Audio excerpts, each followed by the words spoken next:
Ya, Shalom Bapak Ibu, Saudara-saudari yang dikasihi Tuhan Yesus Kristus. Kembali kita akan belajar firman Allah dan tetap masih dalam topik keselamatan ya. Sebagaimana sebelumnya kita sudah belajar mengenai bagaimana kita mestinya memandang keselamatan yang merupakan pemberian Allah tersebut ya di dalam kehidupan kita. Lalu saya menyampaikan pada topik terdahulu bahwa keselamatan adalah masalah pembuktian ya. Seseorang boleh saja mengklaim bahwa dirinya sudah menerima keselamatan dari Allah, tetapi bagaimana dengan pembuktiannya ya. Hari ini kita akan mengambil bagian firman Tuhan dari Matius pasalnya yang keempat ya. Matius pasal yang keempat. Bapak Ibu, saudara-saudari yang dikasihi Tuhan Yesus Kristus, apabila seseorang benar-benar telah menerima keselamatan dari Allah yang dikerjakan Yesus di kayu salib, maka harus ada terlihat perubahan di dalam kehidupan orang tersebut ya. Tidak mungkin tidak terlihat perubahannya ya. Bagaimana cara melihat adanya perubahan tersebut? Saya kembali akan menggunakan sebuah ilustrasi ya, yang saya berharap sekali lagi dapat membantu kita untuk memahaminya ya.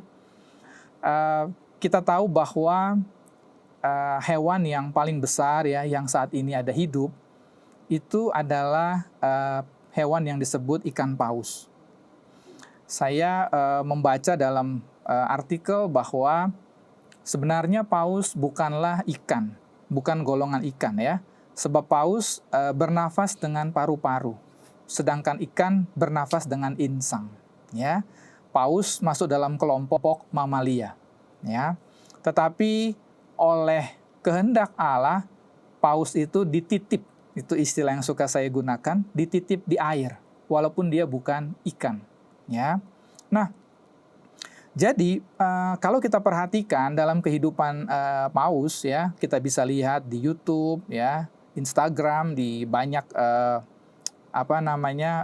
perangkat, ya, yang kita bisa lihat. Meskipun paus ini hidupnya di dasar atau di dalam air, ya. Kira-kira 45 menit sampai 1 jam sekali paus ini naik ke atas untuk menghirup udara atau oksigen ya. Hanya beberapa detik dia di atas, kemudian di atas air laut, kemudian dia masuk lagi. Tetapi yang menentukan mati atau hidupnya paus tadi adalah apakah dia naik ke atas. Sebab dia merupakan makhluk mamalia tapi dititip Tuhan di air.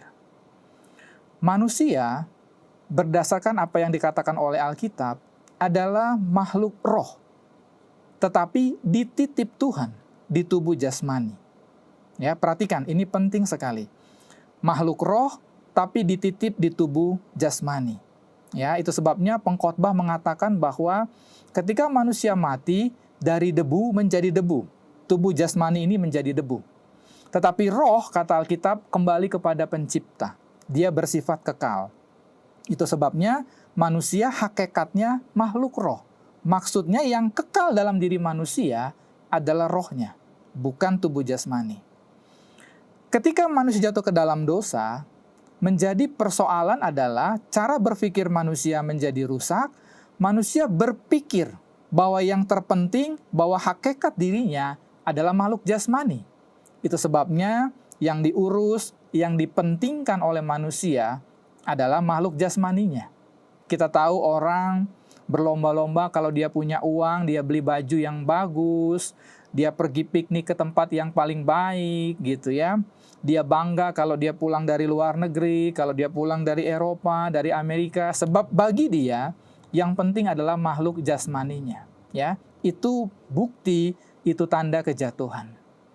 Nah, orang yang sudah menerima keselamatan di dalam Kristus akan terlihat perubahan, bahwa dia mengerti dia makhluk roh, sehingga dia akan terus memperbaharui dan memikirkan manusia rohnya, mengurus manusia rohnya, memberi makan manusia rohnya, sebab dia sadar bahwa dia hakikatnya adalah manusia roh. Ya, orang bangga kalau dia punya rumah yang bagus, dulu dia tidak punya rumah, sekarang dia punya rumah bagus, itu aja yang dibanggakan oleh manusia yang jatuh ke dalam dosa, yang masih berpikir bahwa dia adalah makhluk jasmani, atau kepentingan utamanya adalah makhluk jasmani, ya. Tetapi sekali lagi, orang yang sudah menerima keselamatan, terjadi perubahan dalam cara berpikirnya, dia mengerti bahwa dia makhluk roh. Lalu dia akan mengurus manusia rohnya untuk memastikan bahwa manusia rohnya hidup seperti yang dikehendaki oleh Allah.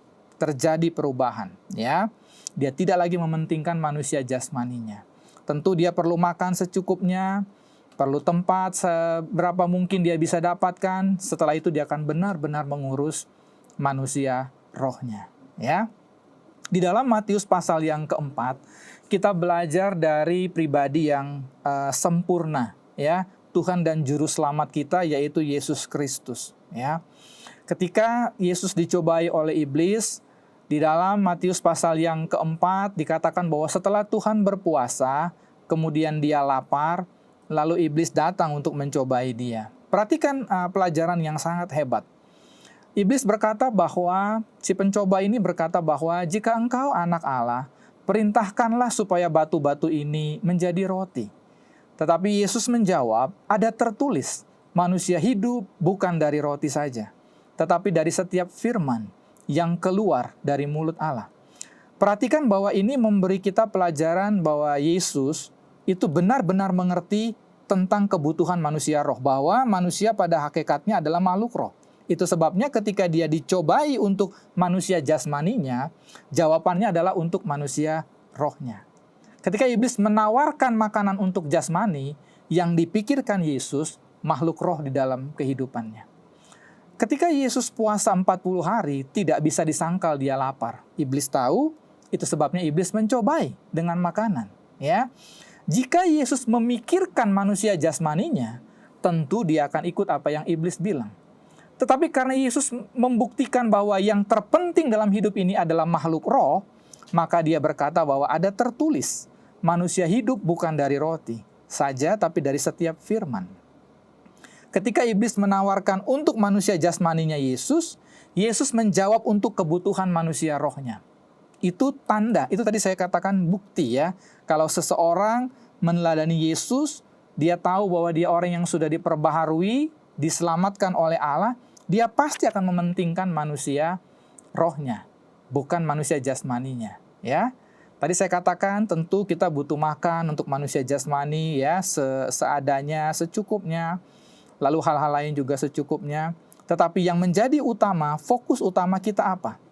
Jikalau seseorang benar-benar telah menerima keselamatan dari Allah, maka fokusnya pasti berubah.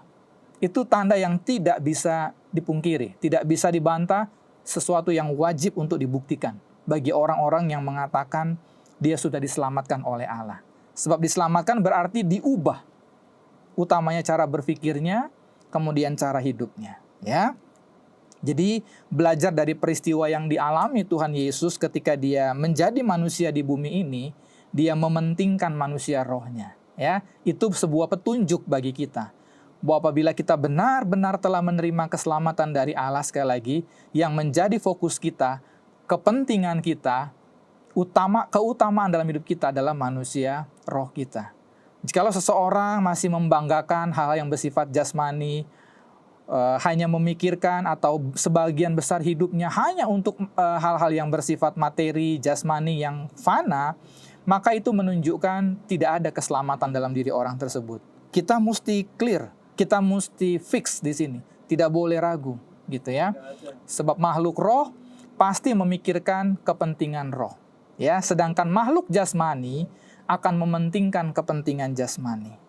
Mari semua kita umat Tuhan, ya, yang benar-benar menerima keselamatan dari Tuhan, kita benar-benar mengerti kebenaran ini dan kita mulai benar-benar memperhatikan kehidupan roh kita, ya. Sebab itulah yang menjadi bukti, menjadi tanda, ya, baik di hadapan Allah maupun di hadapan manusia, bahwa kita fokus mengurus manusia batin, manusia roh kita diperbaharui setiap hari dengan cara melakukan firman, membaca firman, melakukan firman, membaca firman, melakukan firman. Itulah cara seseorang terus memperbaharui dan memberi makan manusia rohnya. Sebab kita harus ingat, tubuh jasmani ini ketika kita mati, Alkitab mengatakan dari debu menjadi debu. Tapi kalau manusia roh kita akan kembali kepada Allah sebagai pencipta untuk membuktikan pertanggungjawaban terjadi perubahan dalam hidup ini. Mari kita fokus, kita hidup memperbaharui manusia roh kita. Tuhan Yesus memberkati. Amin.